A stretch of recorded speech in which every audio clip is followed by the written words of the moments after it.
ለኢትዮጵያ ኦርቶዶክስ ተዋሕዶ ቤተክርስቲያን ጥብቅ መልእክት አለኝ።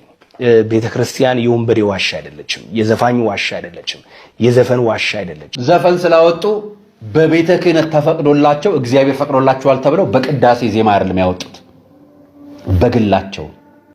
ቴዲ አፍሮ ቆሞ ሲዘፍን ከአፉ ውስጥ የሚወጡ አስፈሪ አውሬዎች ለዘፈን በተሰበሰበው ህዝብ ላይ በአፉ በጆሮ ሲጠቀጠቅ ነው ያሳየኝ የእግዚአብሔር መንፈስ። ሐሰተኛ ነቢያቶቹ ችግር የሆኑትን ያህል እነ ቴዲ አፍሮ እነዚህ ዘፋኞች ሆነዋል እንዴ? አሉን። ሰላም ጤና ይስጥልኝ። በመላው ዓለም የምትገኙ ውድ ክርስትና እምነት ተከታዮች እንደምናችሁ እንደምንከረማችሁ።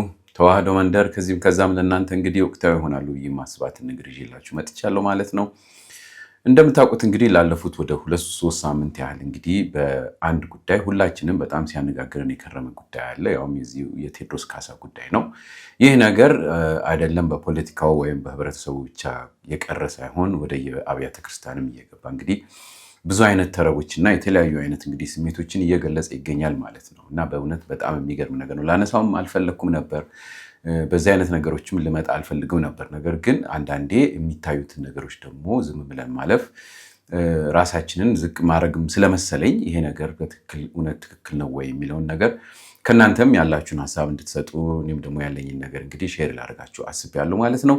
እቺን ነገር ተመልክታችሁ የራሳችሁን ኮሜንት ስጡ። ከወደዳችኋት ላይክ አድርጉልኝ። አዲስ የሆናችሁ ሰብስክራይብ አድርጉ እያልኩኝ ቀጥታ ወደ ፕሮግራሙ ልግባላችሁ። መልካም ጊዜ ይሆንላችሁ።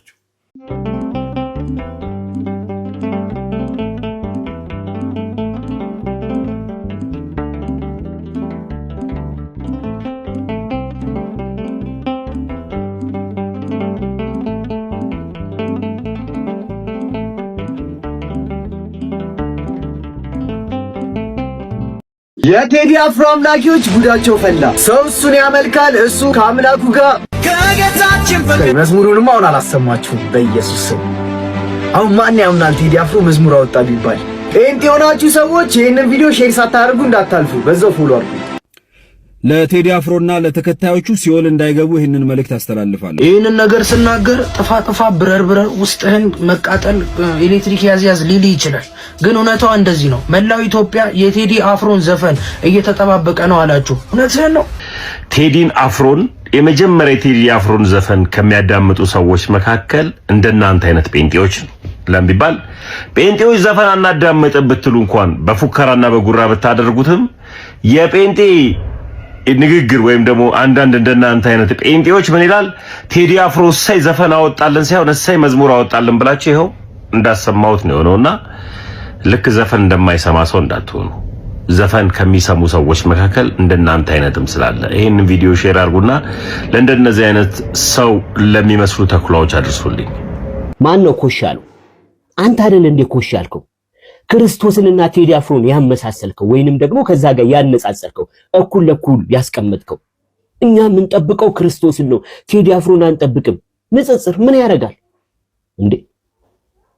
ምንም እኮ የማያውቁ ፕሮቴስታንቶች ስለ ዘፈን ግድ የሌላቸው እንዳንተ ማለት ነው ሁሉንም አጀንዳ ማድረግ የማይፈልጉ ጨዋ የሆኑ ፕሮቴስታንቶች ላይ ሐሳብን ዘራህባቸው። ስለ ዘፈኑ አስተዋወካቸው፣ ፕሮሞት አረካቸው። ለፕሮቴስታንቶቹ በአንተ በኩል እንዲደርሳቸው ተደረገ። ኮሽ ያልከው አንተ ነህ።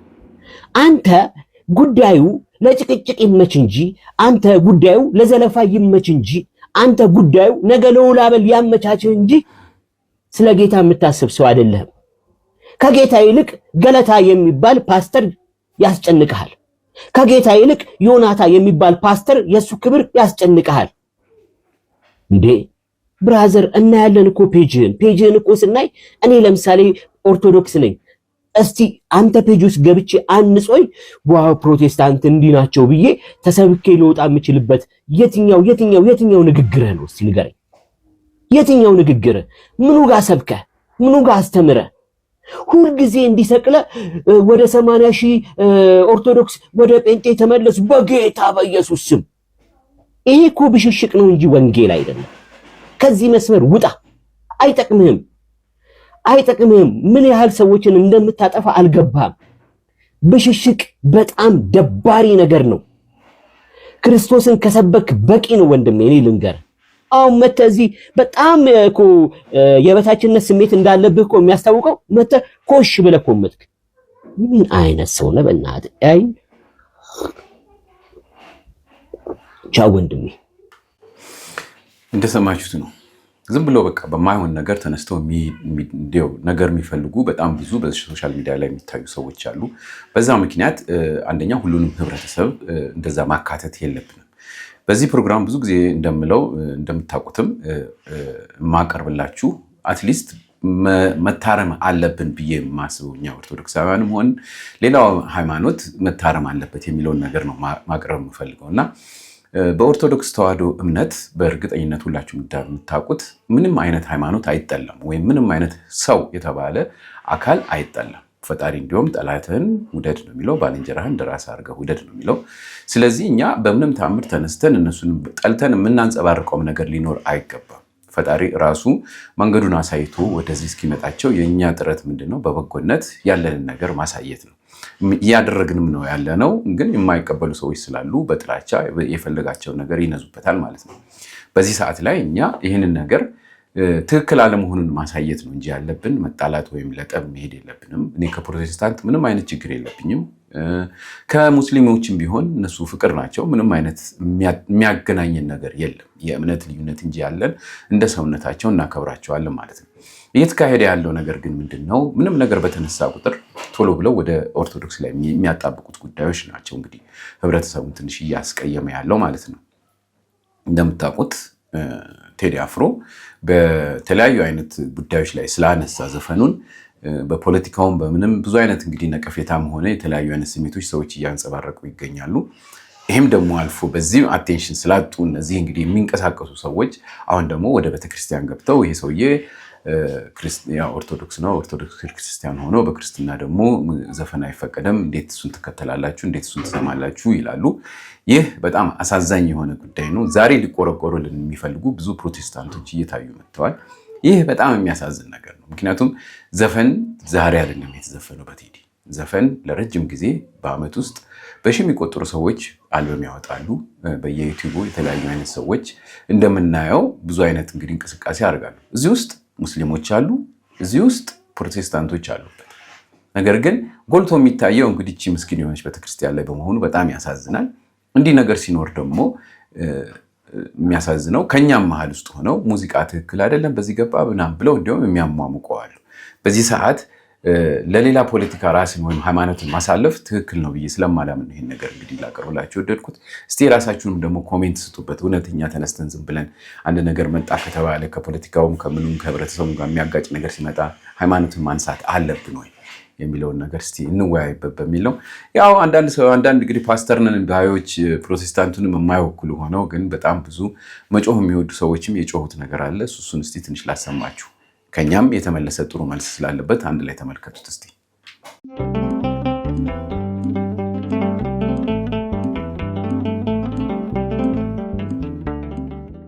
የአጋንንት አገልጋይ ነው ዘፋኝ፣ የአጋንንት አገልጋይ ነው።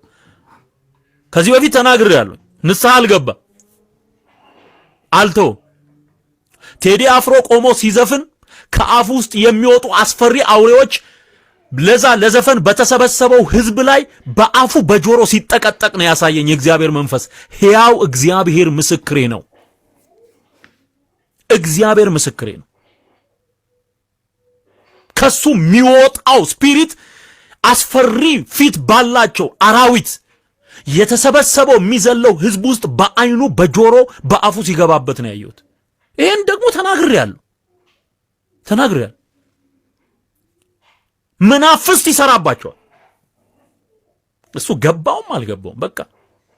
እሺ እንዴት አድራችኋል የተወደዳችሁ? በዚህ የተወሰነ ጊዜ በኋላ የተረዳሁት ነገር ምንድን ነው?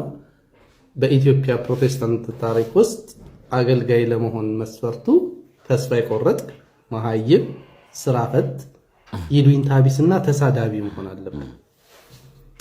በተለይ መሃይም የምትባለው ነገር ትሰመርባት። በቃ ምንም የማታቅ ምንም የማታሰላስል ምንም የማታገናዝብ ካልሆንክ አገልጋይ አትሆንም።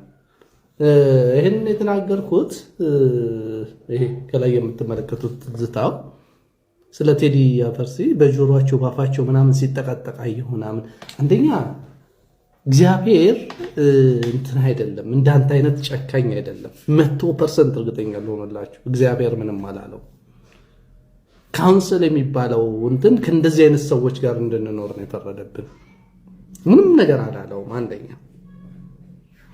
ሁለተኛ ደግሞ ውሸት ነው ማለት ቶታሊ ይሄ ዘፈን የሚባለው ነገር ቴዲ የሚያደርገው ነገር አይደለም እሱ በሚውዚክ እንትን ነው ካታጎሪ ነው እንትን የሚለው ዘፈን ማለት ኦርጂ የሚለው ያው መሀይም ነው የኢትዮጵያ ወንጌል አገልጋይ ምናምን ብያችሁ ኦርጂ የሚለውን ሄዳችሁ ተመልከቱት ኦርጂ ገላትያ ምዕራፍ 5 ቁጥር 19 ጀምሮ ዋይልድ ፓርቲ ማለት በጥንት ግሪክ ሰዎች አምልኮ ለመፈጸም በጣዖት ፊት የሚያደርጉት መዳራትና ሴክሹዋል አክቲቪቲን ይጨምራል በዚህ አሁን ባለንበት ኮንቴክስት ደግሞ የራቆት ዳንስ ቤት ወይም ዳንስ ቤት ጭፈራ ቤት እንደማለት ዓላማው ሴክሹዋል የሆነ ለስት ያለበት ራስን መግዛት የሌለበት መጠጥ እየተጠጣ የሚጨፈርበትና ሴክሹዋል አክቲቪቲ ያለበት ዋይልድ ፓርቲ ማለት ነው ባይዘው አኬን በዚህ አጋጣሚ በጣም አመሰግናለሁ እኔ ከአራት ወር ጀምሬ ስጮ ማንም አልሰማኝም ነበር እስቲ አኬንም እንትን ሄዳችሁ ሰሙት ይሄ እንትን ዋይልድ ፓርቲ ነው በቃ ፒሪድ ሶ እግዚአብሔር በተለየ ሁኔታ ቴዲ ሲዘፍን ምናምን የሚያደርግበት እንትን የለም ሁለተኛ ደግሞ እንደዚህ አይነት ዩኒታ ቢሶች ቴዲ ዘመዳል ቤተሰብ አለ ጓደኞች አሉት እና ራሱም አለ ልጆች አሉት ምናምን እንደዚህ አይነት ቆሻሻ ወሬ ስታወራ እነዚህን ሰዎች በሙሉ ከወንጌል መንገድ እያራካቸው ነው ፕሮቴስታንትነት እንደዚህ አይነት ቅጥፈት እንደዚህ አይነት ልቅነት እንደዚህ አይነት ብልግና ነው እያልካቸው እባካችሁ ይሄን ሰውዬ አፍህን አትክፈት በሉ እኔ መንገድ ባገኘው የእውነት ልንገራችሁ እንዴትም አድርጌ አስሬ ጸበል ወስደዋለሁ ቴዲ አፍሮ ቆሞ ሲዘፍን ከአፉ ውስጥ የሚወጡ አስፈሪ አውሬዎች ለዘፈን በተሰበሰበው ህዝብ ላይ በአፉ በጆሮ ሲጠቀጠቅ ነው ያሳየኝ እግዚአብሔር መንፈስ ሕያው እግዚአብሔር ምስክሬ የመጨረሻው ዘመን ወንድም በወንድሙ ላይ ይነሳል ሲባል ይኸው በትዝታው አየው ወንድም በወንድሙ ላይ ይነሳል ከቴዲ አፍሮ ውስጥ የወጡ ሰይጣኖች በየጆሮ ገባ በየአፉ ውስጥ ገባ ትላለህ ወንድሞች እኮ ናቸው ረስታቸው ነው እንዴ ወንድሞች እኮ ናቸው እንዴት ወንድም በወንድሙ ላይ ይነሳል አንተስ ከነሱ አንዱ አይደለ እንዴ ሰይጣኑ እኮ አንደኛው አንተ እኮ ነው ወንድሞች እኮ ናቸው ታቦት ትመታለህ ማርያምን ትሰድባለህ መላእክትን ትሳደባለህ ብለ ደግሞ ወረድክ ወደ አዝማሪ ወደ አንድ ዘፋኝ ወረድክ እኔ ግን ልንገርክ ያንተ እግዚአብሔር ቴዲ አፍሮን ብቻ ነው እንደሚያውቀው ቴዲ አፍሮን ብቻ ነው ወይ የሚያውቀው ግራ ገባኝ እኮ እኔ ግን እንዲዝም በየሳይክ ሁሉም ቦታ ጥልቅ ብለህ ትገባለህ ለገንዘብ ያለን ፍቅር ነው ያየሁት እውነቴን ነው ጾታ ሁሉ ልትቀይር ትችላለህ ገንዘብ ከመውደድ የተነሳ ጾታ ሁሉ ልትቀይር ትችላለህ ለማንኛውም ግን ራእይ ሳይሆን ቅዠት ነው ያየው ለማለት ያክል ነው አፈር የበላክ አፈር ያስበላክ እንደው እውነቴን ነው ምልክ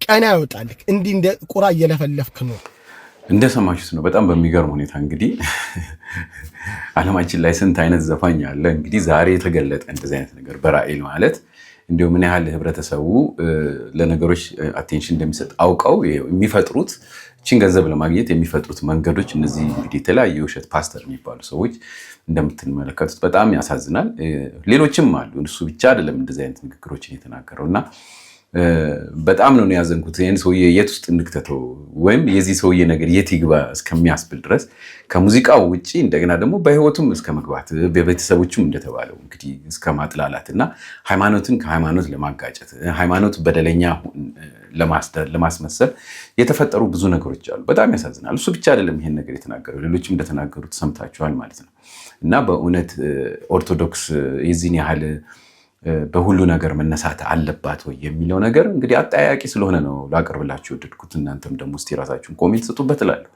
በተረፈ ሌሎች ደግሞ ጥሩ መልስም የመለሱ አሉ ምክንያቱም አሁንም ቢሆን እስከዛሬ ተቆርቆሮ ሳያውቁ ዛሬ እንደመቆርቆር እንዴት እናንተ ኦርቶዶክሳውያኖች እንደዚህ አይነት ነገር እየሰማችሁ ዝም ትላላችሁ አይነት ነገር እናንተ ክርስትናን አይደለም ወይ የምታመልኩት እና ወጣ ገባ እያሉ በጣም በቃ እንዲሁም ከዚህ በፊት እንደዛ ሲያጥላሏት የነበረችን ኦርቶዶክስ ዛሬ ተነስተው ከእንደዚህ አይነት ነገር መጽዳት አለባችሁ እንምከራችሁ የሚሉ ደግሞ ሰዎች በጣም ብዙ በስተዋልና እሷን አንድ እንደው ጨረፍ ላድርግላችሁና የነሱም ደግሞ ጥሩ መልስ የተመለሰኛ ወራሳችን ሰው ስላለ እሱንም ማሰማችኋለሁ። ቀጥታ ወደዛ ልውሰዳችሁ።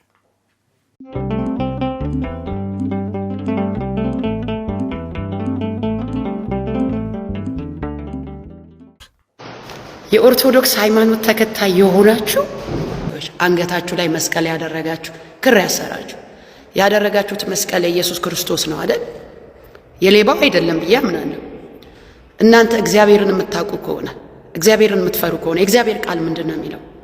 ዘፈን ኃጢአት ነው፣ ዘፈንም ዘፋኝም ሁለቱም መጨረሻቸው ሲኦል እንደሆነ ንስሐ ካልገቡና ካልተመለሰው ዘፋኝ ሲኦል እንደሚገባ ይህ የእግዚአብሔር ቃል እንደሆነ ታውቃላችሁ ወይስ በእኛ ዘመን የእግዚአብሔር ቃል ለኛ እኛ ስለወደድነውና ስለፈለግነው የእግዚአብሔር ቃል ለኛ ሐሳብ ይሻሻላል ወይ? እናንተ እግዚአብሔርን የምትወዱና እግዚአብሔርን የምትፈሩ ከሆነ ሰው ለሁለት ጌታ መገዛት ይችላል? ዘፈንም ወዶ ዘፈንም ፕሮሞት አድርጎ እግዚአብሔርን ፈርቶ ለእግዚአብሔርም መገዛት ለዘፈንም ለሰይጣንም መገዛት ይቻላል? የቴዲ አፍሮ ዘፈን ምንድነው የሚያሳየው? ስላለፈው ተው። አሁን የወጣው አልበም እኔ የፕሮቴስታንት ሃይማኖት ተከታይ ነኝ፣ ዘፈን አልሰማም። ግን ፎር ዘ ፈርስት ታይም በደንብ እስቲ ቴዲ አፍሮ ምንድነው የዘፈነው እንደ ይሄናል ትውልዱን ሚዲያውን የበጠበጠው ብዬ ፎር ዘ ፈርስት ታይም ሁለት ዘፈን ቁጭ ብዬ ሰማሁ። ዘፈኑ ፈልጌ አይደለም መልእክቱን ማወቅ ስለፈለኩኝ። ለኢትዮጵያ ኦርቶዶክስ ተዋሕዶ ቤተክርስቲያን ጥብቅ መልእክት አለኝ። ቤተክርስቲያን የወንበዴ ዋሻ አይደለችም፣ የዘፋኝ ዋሻ አይደለችም፣ የዘፈን ዋሻ አይደለችም። ቤተክርስቲያን የእግዚአብሔር ቤት ናት። ቤተክርስቲያኗ የዘፋኝ አድናቂ አይደለችም። ቤተክርስቲያን የዘፋኝ ደጋፊ አይደለችም።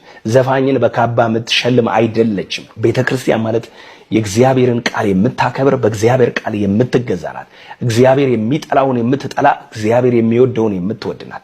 አዎ እግዚአብሔር ኃጢአተኞችን ይወዳል። እግዚአብሔር ግን ኃጢአትን አይወድም። እግዚአብሔር ዘፋኞችን ይወድ ይሆናል፣ እግዚአብሔር ግን ዘፈናቸውን አይወድም። ብዙ ዘፋኞችን ያለው እኔ እምነቴ የኢትዮጵያ ኦርቶዶክስ ተዋሕዶ ነው።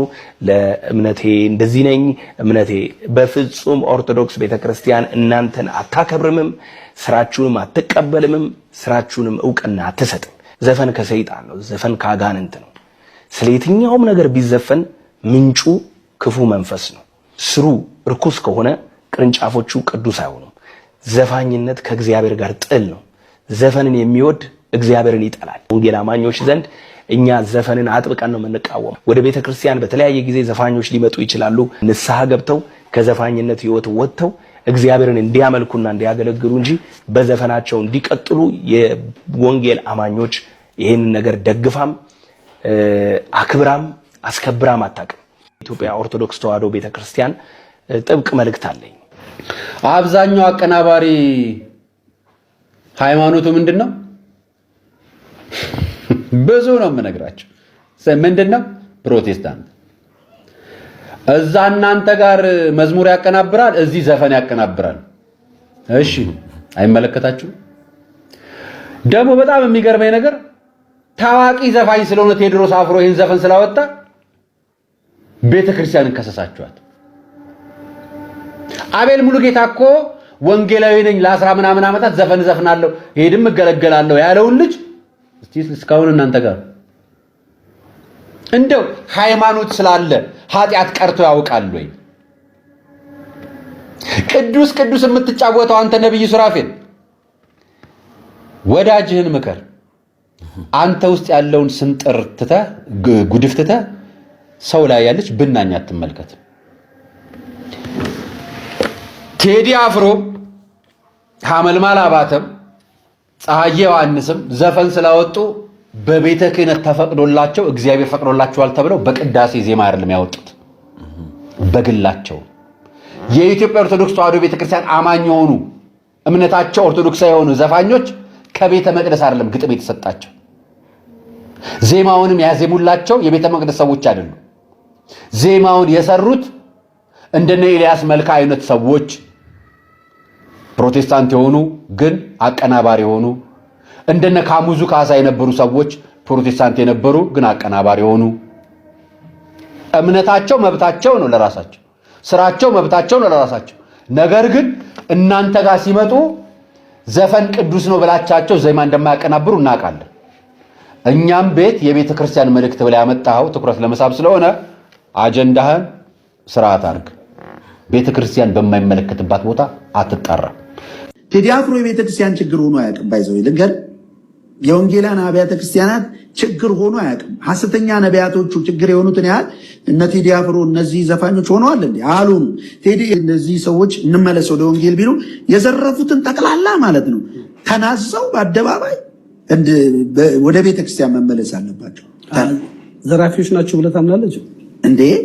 በዶላር ጸሎት እየሸጡ ገስታውስ እያከራዩ ውጭ ሀገር ድረስ ቤት ተከራይተው እንጸልይላቸው ለምሎ ዶላር ሰብስበው እየጠፉ እየመጡ ይሄ ሁሉ ያለባቸው በእግዚአብሔር ቃል መሰረት ታዲያ ምንድነው የሚላቸው መጽሐፍ ባጭሩ እያልከን ያለው ቴዲ አፍሮን የመቃወም ሞራል የላቸውም እያልከው ወይ መንፈሳዊ ግራውንድ የላቸውም እያልከው ወጥቶ ዘፈኑ እንዳይሳካ ዘጋውት እያሉ አደባባይ ላይ ካሜራ ላይ ራሱ መጸለይ ግብዝነት እንጂ መጽሐፍ ቅዱሳዊ አይደለም የለም ሰላም ሰዎች እንዴት ናችሁ ረጅም ጊዜ እንደዚህ በወሬ ምናምን ከመጣውኝ ዛሬም ባልመጣ ደስ ይለኝ ነበር ነገር ግን በጣም ብዙ በረሮች አየሁና ዝም ብለው ከሚንሿሹ በረሮች መካከል አንዳንዶቹን ኤክስፔክት ያላደረኳቸው ናቸው አንዳንዶቹ እንኳን ኤክስፔክትድ ሆኑ ተባዮች ናቸው ሰሞኑን ካያችሁ እንግዲህ ከቴዲ አፍሮ አልበም መውጣት ጋር ተያይዞ በየቤተ እምነቱ ያሉ ሰዎች ስለ ዘፈን ኃጢአትነት በጣም እየነገሩን ይገኛሉና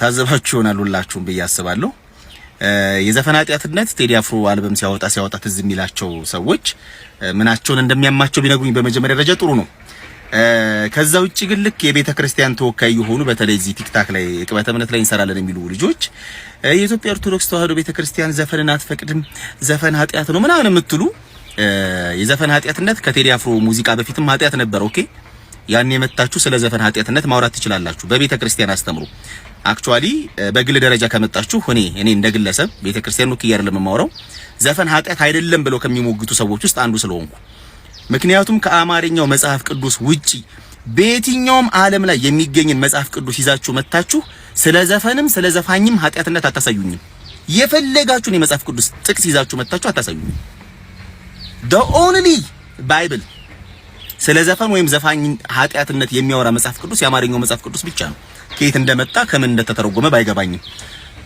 እስከማቆረስ እንግዲህ የኮሞስ ወይም ፓቶስ የሚባለውን ቃል ነው ዳይሬክትሊ አምጥተው ዘፋኝነት እያሉ የተረጎሙት ማለት አይደለም ዘፈንም ዘፋኝም ኃጢአት ነው የሚል መጽሐፍ ቅዱስ የለም ዓለም ላይ ከአማርኛው መጽሐፍ ቅዱስ ውጪ እንቶሱን ወይ ሊሁን ዘፈንም ዘፋኝም ኃጢአት ይሁን ምንድነው አሁን ቴዲ ሲያወጣ አልበም የዘፈንና የዘፋኝ ኃጢአት በጣም ላያችሁ ላይ ወጥቶ እንዲህ አንገብጋቢ ኢሹ የሆነባችሁ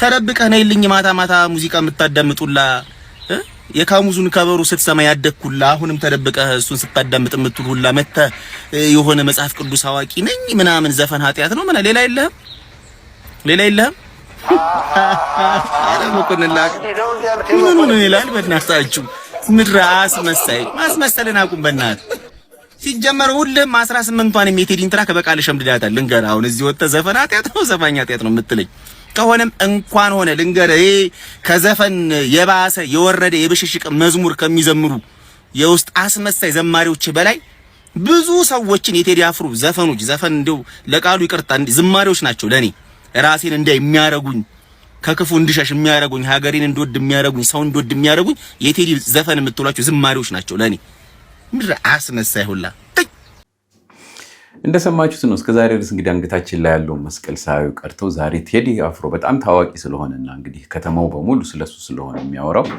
እኛ ታየናቸው ማለት ነው በጣም በሚገርም ሁኔታ እና እንደሰማችሁት ደግሞ የሚጠይቁትና የሚናገሩት ነገር ሁሉ ኦርቶዶክስ ፈርማ እንደሰጠች እንዳለ ወንድማችን እንግዲህ ኦርቶዶክስ ይህን ነገር እንደተቀበለች አድርገው ነው እያስቀመጡ ያሉት። በየትኛውም አካባቢ ላይ የትኛውንም ዘፈን አወድሳም ሆነ ነቅፋ አታውቅም። ኦርቶዶክስ ተዋሕዶ ቤተክርስቲያን የራሷ የሆነ እንግዲህ ስርዓት እንዳላት ሁላችንም እናውቃለን እና ማንም ሰው ምንም አይነት የራሱ የሆነ ድክመት ቢኖርበት ያንን ድክመቱን ነገ ያሻሽላል ብለው ሁሉም ሰው ተስፋ የሚያደርግና ንስሐ ግቡ እየተባልን ሁላችንም የምንጠራበት ቤተክርስቲያን እስከሆነች ድረስ የተለያዩ አይነት እንግዲህ የራሳችን የሆነ ስህተት ቢኖርብንም ከሱ እንድንጸዳ ንስሐ እንድንገባ የምትጠራ እንጂ ከሌ ይሄንን አድርግ ከሌ ይሄንን አድርግ የማትል እንደሆነ ሁላችንም እናውቃለን። ሰላም። ማህበራዊ ሚዲያ ላይ አንድ እየተዘዋወረ ያለ መረጃ ተመለከትኩና እኔ ስለምንድን ነው የራሴን የማላዋጣ ማንም እየተነሳ ከሚለን የምስኪውን ነገር ልበላልኩና የረዳት ፕሮፌሰር ነብዩ ባዩ ምናምን የሚባል ሰው ይሄ ብልጽግና አሁን ሰሞኑን እየተወዳደረ ነውና እሱ ምን አለ በጾም ያሳልፉ የትንሳኤው ምዕመናን በዘፈን ይደንሳሉ ብለሽ አጥብቂ ምናምን ብሎ ጠቅ አደረገው አሉ ቴዲ አፍሮን። እኔ ደግሞ ለዚህ ፕሮፌሰር ብመልስለት ደስ ይለኛል። ቀላል እንጨፍራለን፣ ቀላል እንደንሳለን እኛ ኦርቶዶክሳውያን። እውነቱንማ መደባበቅ የለብንም። እኔ ኦርቶዶክስ ነኝ። ማተብ ያሰረው ሁሉ ኦርቶዶክስ አይደለም እንዳትሉኝ እንጂ ኦርቶዶክስ ነኝ። ኦርቶዶክስ ነኝ። እየኖርኩበት ነው በዚህ መስቀል ወይስ አይደለም ሌላ ጉዳይ ነው። ስራዬን እሱ ፈጣሪ ያውቀዋል። ግን ከትንሳኤ በዓል ማግስት ቀላል ይደነሳል ፕሮፌሰሩ። እርስዎ ለነገሩ በመኪና ስለሚጓዙና ቤቱ ውስጥ ስለሚቀመጡ ሰፈር ሰፈሩን መንገዱን ካፌውን ድራፍት ቤቱ ምናምን ላያውቁት ይችላሉ። ፕሮፌሰር ቀላል ይጨፈራል። ሃይማኖታዊ እሴታችን ከወደቀ ከዘቀጠ እኮ ቆየ። የቤተ ክርስቲያኗ የሃይማኖቱ ስርዓት እስኪመስል ድረስ ከሃይማኖታዊ ስርዓቱ ባፈነገጠ መንገድ ሰዎች ጠዋት ነጠላ ለብሰው ይሄዳሉ። ማታ ከሰዓት በኋላ በየድራፍት ቤቱ ሁሉም የድራፍት ጠርሙሱን ይዞ ሲጨልጥ፣ ሲጨፍር፣ ሲደንስ፣ ሲወስብ፣ ሲዘሙት አንመለከትም? ከከሰርን እኮ ቆይተናል። አይደንስም ይላሉ። ቀላል ይደነሳል፣ ቀላል ይጨፈራል። በዚህ አጋጣሚ ልዩነት እንዳለን ሆኖ ልዩነታችን እንዳለ ሆኖ የትኛውም ሃይማኖት ልዩነት አለው። ለእስልምና እምነት ተከታዮች ትልቅ አክብሮት አለኝ። በዚህ አጋጣሚ አክብሮቴን ለመግለጽ ወዳለሁ። ለስርዓታችሁ ልዩነታችን እንዳለ ሆኖ ለስርዓታችሁ በዓል የምታከብሩበትን መንገድ ለበዓላችሁ ለሃይማኖታችሁ የምትሰጡትን ክብር ግን አደንቃለሁ። ወንድሞችን አደንቃቸዋለሁ። የኢትዮጵያ ኦርቶዶክስ ተዋሕዶ ቤተክርስቲያን ስርዓቷ ከፈረሰ ቆይቷል። የሃይማኖቱ ትርጉም እሴቱ ተረስቷል። ቤተሰብ ለልጆቹ እያንዳንዱ በዓልና ሃይማኖታዊ ክብረ በዓል ለምን እንደሚከበር ማስተማር ዘንግቷል። በየቤቱ ሲበላ፣ ሲጠጣ፣ ሲጨፈር ይህንን ነው ለልጆቻችን እያወረስን እያስተላለፍን ያለ ነው። እኛው የሃይማኖቱ ተከታዮች የሃይማኖቱን ስርዓት እየገደልነው ነው። የኔ ያንተ የብዙዎቻችን ኦርቶዶክሳውያን ኃጢአት ቆሻሻ እኮ ነው። እኛ ኃጢአተኛ በመሆናችን እኛን እኮ ለማዳን ነበር ጌታችን መድኃኒታችን ኢየሱስ ክርስቶስ እኛ መሰቀል ሲገባን እሱ መጥቶ መስቀል ላይ ተሰቀለ፣ አዳነን። ይሄ መሆኑ በየድራፍት ቤቱ እንድንጠጣ፣ እንድንሰክር፣ እንድንጨፍር የሚያደርገን ምንድን ነው? ከሃይማኖቱ ጋር ምንም የማይገናኝ የረከሰ በርካታ ተግባር እናደርጋለን እኛ ኦርቶዶክሳውያን። ይዋሻል። ፕሮፌሰር አይደነስም? ፕሮፌሰር ነብዩ ባዩ አድርሱላቸው። ቀላል ይደነሳል። ደንስ ሳትለው የሚደነስ ማህበረሰብ ተፈጥሯል። ጨፍር ሳትለው የሚጨፍር ማህበረሰብ ተፈጥሯል። በዓል ጠብቆ የሚጠጣ፣ የሚሰክር፣ የሚጨፍር ሃይማኖታዊ ስርዓቱን የሚገድል ማህበረሰብ ተፈጥሯል። እንዴት አላዩትም? ይሄን ፕሮፌሰር አላዩትም? ከቤቱ አይወጡም። በሊሞዚን ነው የሚንቀሳቀሱት። ቦሌ ላይ ብቻ ነው ሰው እንደዚህ የሚንቀሳቀሱ። በየቦሌ ጭፈራ ቤት ውስጥ ሄደው አይመለከቱም። አንገቱ ላይ እንደኔ ማተብ አንጠልጥሎ መስቀል አንጠልጥሎ የሚጨፍረው ኦርቶዶክሱ ነው። ይሄንን ነው ማለት የምፈልገው። ቀላል ይደነሳል። ፕሮፌሰር ዘግጠናል፣ ወደድንም ጠላንም። የሚከፋችሁ ካላችሁ ምንም ማድረግ አልችልም። እውነቱን ግን መናገር እፈልጋለሁ። የቆመ የቆሻሻ ነገራችሁ መቆም አለበት። ከተበላሸንማ ቆየን እኮ። መልስ የምትሰጡ ካላችሁ መልስ ይዤ እመጣለሁ። ሃይማኖቱን ሃይማኖታዊ ስርዓቱን ጠብቃችሁ በየቤታችሁ በስርዓት የምታከብሩ ደግሞ ጥቂት ሰዎች ትኖራላችሁ። እንኳን አደረሳችሁ። እናንተን ያብዛልን። እኛ ግን ዘግጠናል። ከዚህ በሽታ ፈጣሪ የምንወጣበትን መንገድ ያምጣልን። ለሃይማኖታዊ ስርዓት የምንገዛበትን ህሊና ፈጣሪ ይስጠን። የቤተ ክርስቲያኗን ስርዓት የሚያስከብር ጊዜ ያምጣልን እንጂ ዘግጠናል። ቀላል ይደነሳል። ፕሮፌሰር ነብዩ ባዩ ይደነሳል። እርስዎ እንደሚያስቡት አይደለም፣ ይደነሳል።